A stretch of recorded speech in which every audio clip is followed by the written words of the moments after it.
What's up guys, C2113 here, and in today's video we're going to be unboxing the Aviva S180 portable power station / solar generator.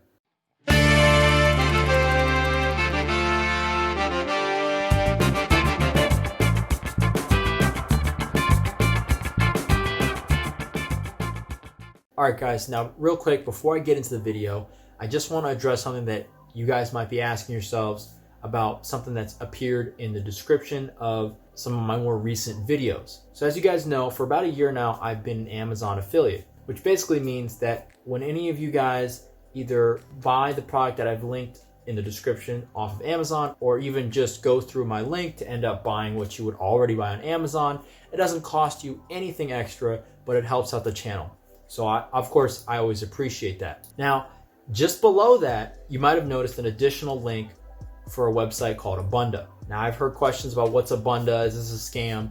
Let me explain to you. Basically, Abunda offers what I think is a sorely lacking service or feature of Amazon, and that is to pay in installments for a purchase that you can receive now.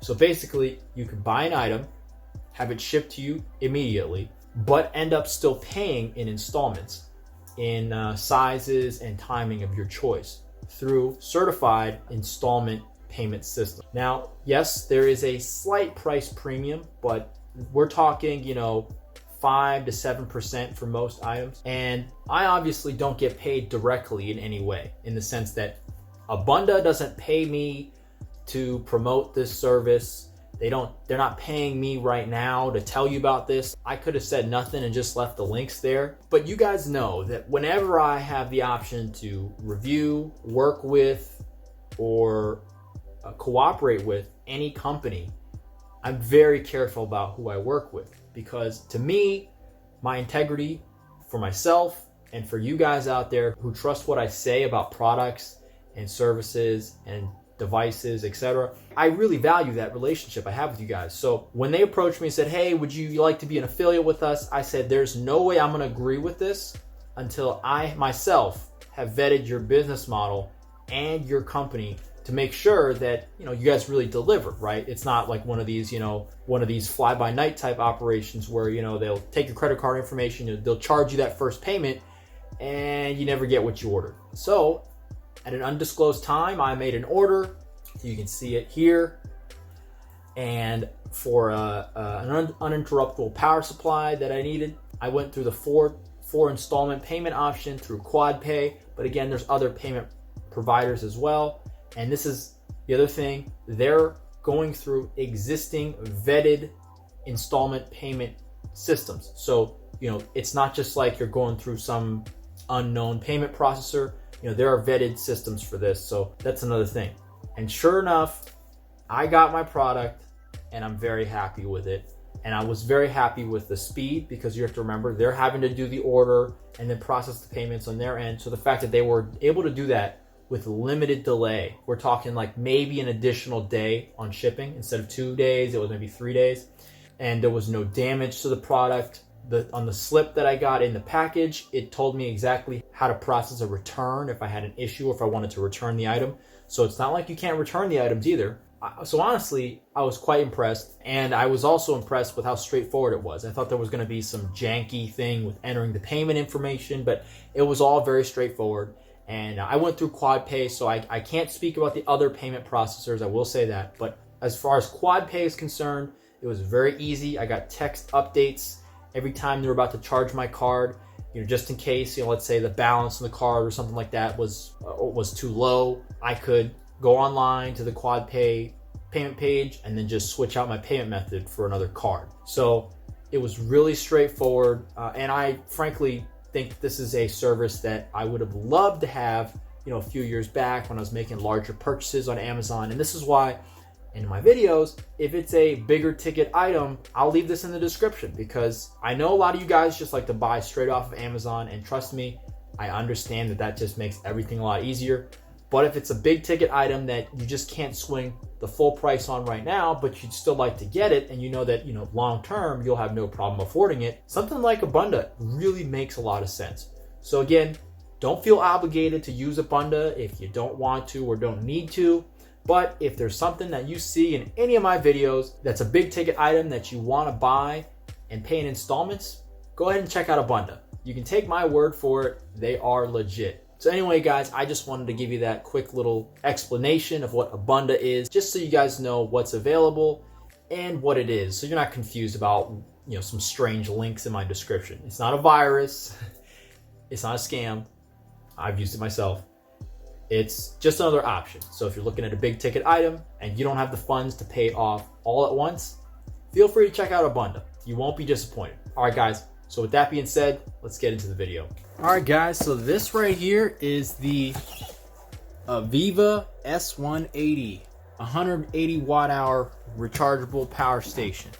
Now, again, the title on Amazon is a little longer than that, as you can see, but this thing seems like a relatively new product. I didn't see any reviews on it, and I thought this was really compelling because of a couple reasons. Now, as always, I'll leave the link in the description, and the current price when I bought this thing was $169. Now, the reason this was so compelling to me was a few reasons, all right? So first of all, you've got a pure sine wave inverter. That's pretty standard on a decent power station. However, you've also got your 12 volt output. We're going to check if that's regulated. But the super interesting things for me are a quick charge type A USB port, a 60 watt USB-C power delivery port. Again, that is great. And this is power delivery in and out. So we're going to talk about that. In addition, this display right here, I don't know if you guys can see it on the box. To me, the amount of information displayed on here is perfect. This is in line with the EcoFlow line of products, which all have very comprehensive input and output breakdown displays. So I really am excited to see this. And with that being said, let's get into the box. Sorry it's a little taller, so it's going to be a little difficult for you guys to see everything, but I'll try and keep everything on camera. Now, this thing doesn't seem to have any reviews on Amazon, and it seems like a relatively new product. So I wanted to take a look at it. So you got a quick start guide, you've got your user manual, and then you've got a little box, which I'm assuming, I think this is just your power adapters and stuff. Yeah, okay, guys, take a look at this. So you've got your car charger, which goes your cigarette lighter port to the standard barrel plug. And then you've got a barrel plug adapter to cigarette lighter port. So this is really cool. A lot of these power stations don't include something like this. So if you want to use 12 volt appliances that have this sort of cigarette lighter style adapter, this is important. Also comes with a USB-C to USB-C cable. That's cool. And you've got your wall brick. Let's see what the output on this is. So this is a 36 watt power brick. But again, like we already talked about with that USB-C, that is a big reason to get something like this. We're gonna, of course, put that to the test to make sure that it's not limited on the input. But let's open this up. Again, the size and shape of this thing also, to me, just seemed like a really compelling sort of thing. Oh wow, guys, get a feel for this. So this is plastic. I know it looks like sort of some sort of anodized aluminum, but this is plastic. But it doesn't feel cheap at all. It feels very dense, and there's no rattles. That's my watch. So if I hold my watch, you can see no rattles whatsoever. If we look in the bottom, nothing there. You get some nice rubber feet, and here's the very large and nice display panel. I like to see that. The AC output is on the back. Now that's the only downside of something like this. Because it's round, you can't have a very large array of ports without making a giant flat side to it. So I do understand that approach. But the inverter isn't exactly oversized. It's a 120 watt inverter, but that's okay. Considering the capacity of the battery is only 182 watt hours, you're never going to run anything super demanding off of this anyway, because you wouldn't be able to run it for more than a few minutes. All right, let's see what these stickers say real quick. So that's Spanish, this side. Okay, so power tips, we'll just read this to you guys real quick. Power the USB outputs, short press either AC or DC button. Power off the USB, long press both AC and DC buttons simultaneously. Power on off DC outputs, long press the DC button. Power on off the AC outputs, long press the AC button. Power off all outputs, press down on the AC and DC button. Power off low battery alert, turn off by pressing either AC or DC button. So it would appear that this does have a low battery alert. So that's actually another feature that I think is sorely missing on a lot of these power stations, especially if you're going to be using something like this with a CPAP or something like that, you kind of want to know when it's about to die so that you don't suffocate in your sleep. So having a low power alert or something like this is nice, is a nice feature, and it's nice that you can easily silence it. But of course, I will say that the interface is a little confusing, and honestly, all of this sort of confusion could have been dealt with a single power button in addition to the AC and DC buttons. But no matter, let's go ahead and take a quick look. I'm going to try and turn it on, and we'll see how she does. All right, so there we go. There's that big, beautiful display. I don't know if you guys can see that. It does look kind of dim straight on, but if you look from just slightly above, which is kind of the angle you'd probably be using something like this, that's pretty nice. And then even from the inverse angle, it's not super dim either. So that's not bad, guys. You can see that. All right, guys, we're going to go ahead and plug in something into one of the USB-A ports. Specifically, I'm going to use the quick charge port. And we're going to go ahead and try out this phone here. So we'll see if it starts charging quickly. All right, guys, I don't know if you can see that. It's fast charging, so that quick charge port does indeed work. And we'll go ahead and just test out the other two ports to make sure that they charge at a regular speed. So you can see here, it just says charging. So on a Samsung phone, if it just says charging, that's just standard rate speed. And the same goes for that other port. You can see it just says charging as well. But what we really want to know is, one, what kind of output can we get out of that USB-C port, and also is that 12-volt port regulated? So let's go ahead and see what we can get out of that USB-C port first. All right, so I've got a USB-C to USB-C cable here. We'll plug that into the USB. Got my iPad here. It's in the Chisona case that I've done a video about. Click the link above if you want to check it out. But it is at 92%, so it probably won't charge very fast. But I'm still curious to see what we get out of the output here. And you can see it says USB-C, so that's pretty cool. It actually breaks down what port is drawing the power. That is cool. So if you've only got one thing plugged in on the DC side, it'll tell you exactly what port it's coming from. And even if you've got multiple devices plugged in, so I'll plug in something into the quick charge port here, it will indicate every port that's active. So you can see we only got USB-C on right now. If I hit this button again, it activates the other USB ports. And look at that. Now we're pulling 32 watts, USB-C and USB-A. That is cool. It breaks down both. And of course, you've got a percentage as well. Of course, we want to test that 12-volt port. So let me go ahead and do that. I'm sorry if I'm a little all over the place here, but I want to make sure I cover everything. So if I sort of jump around, it's just that I want to make sure I don't forget anything, and if I quickly remember something, I want to make sure I test it. So we'll go ahead and check to see if this is indeed regulated. I'm going to try and put the multimeter where you guys can see it, and we'll do this test here. Get that center probe in place. So again, we're at 64% state of charge. So if this thing is regulated, we should be getting still a healthy voltage. If not, we probably will be seeing something like under 12 volts. All right, so I don't think that DC port is active. So let me push the button again. You know what? Let me read those instructions again. Power on off the DC outputs, long press. So that should be active, right? Let's see. That's the...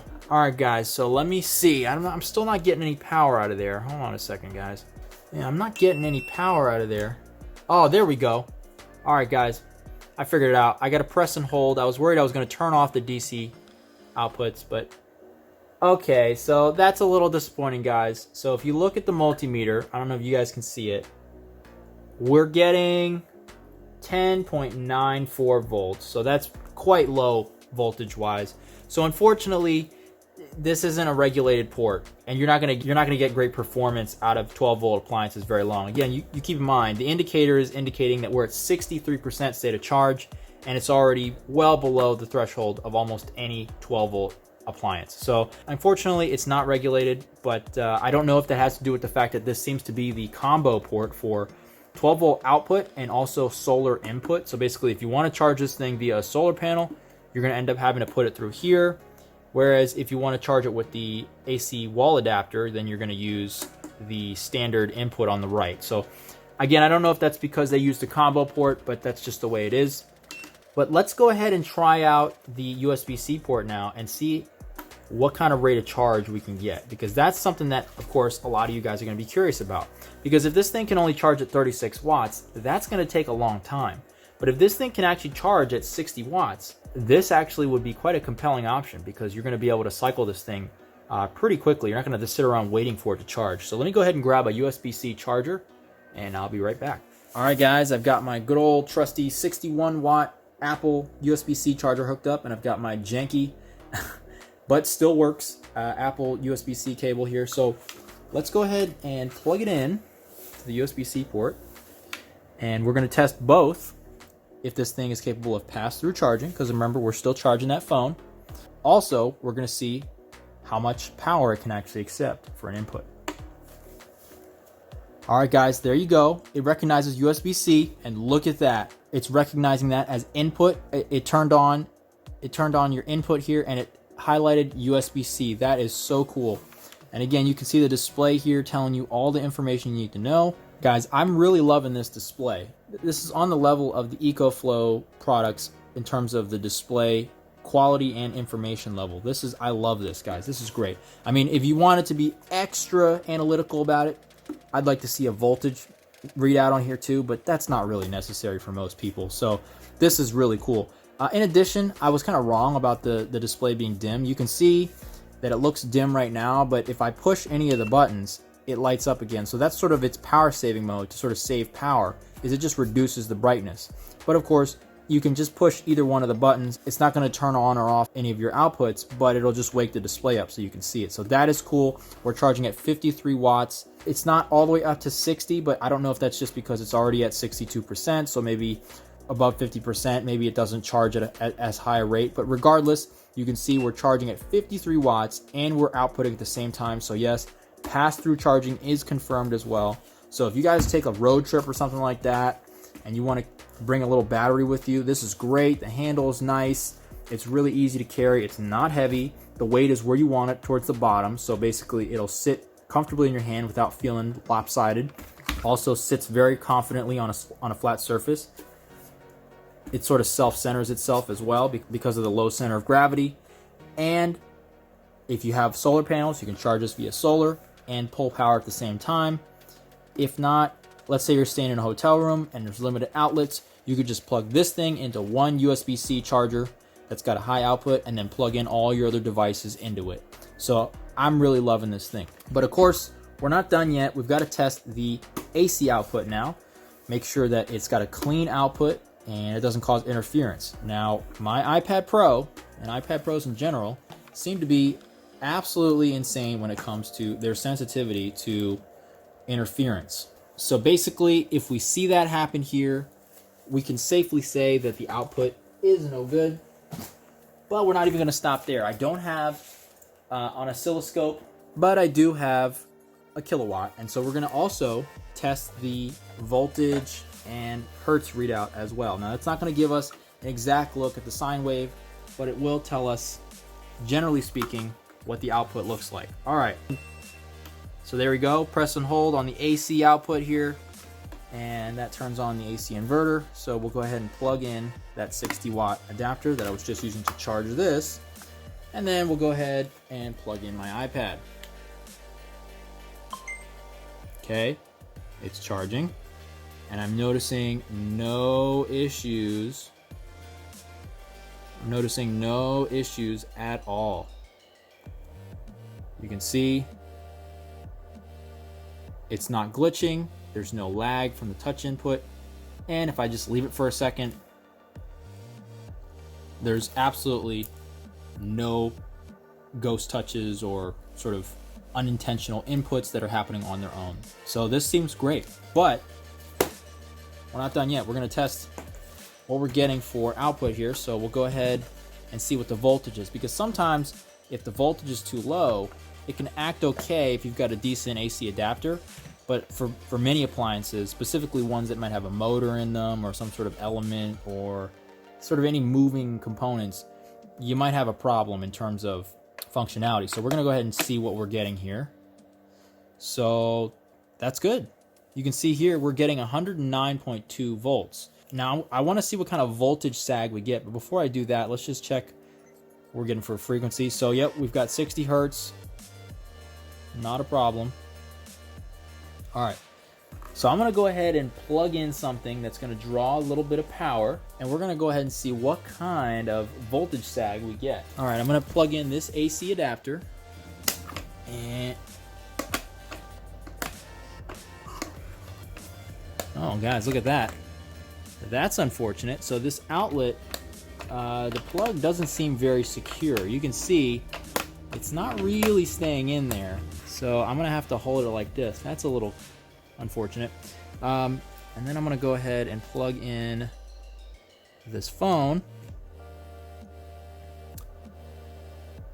And look at that. So if we turn it around, hopefully you can see, AC, we're currently drawing 8 watts. The voltage actually went up. So that's really cool to see. The system is actually compensating for the draw and boosting the voltage slightly. So the inverter is good. We're not noticing a severe voltage sag. If you remember a while back when I did that super compact Bluetti unit, the inverter on there was just so substandard. I mean, the voltage was like 97 volts or something like that. And when I would put a load on there, it would sag to almost 80 some watts, and that's just not functional. So this is pretty cool.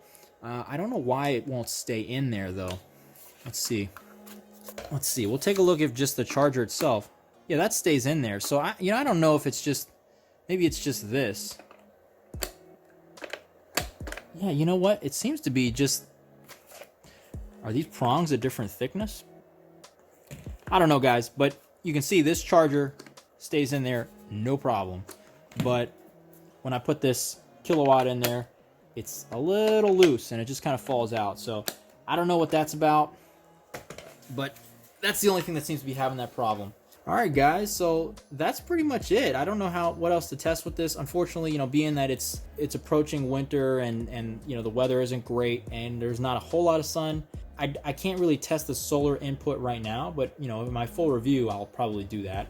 And then, well, you know what? Let's try the AC adapter. One last thing, we'll try and see what kind of power we get from that. All right, here's the AC adapter, and I'll go ahead and plug that in. I believe, pretty sure, yeah, it's got to go on this side.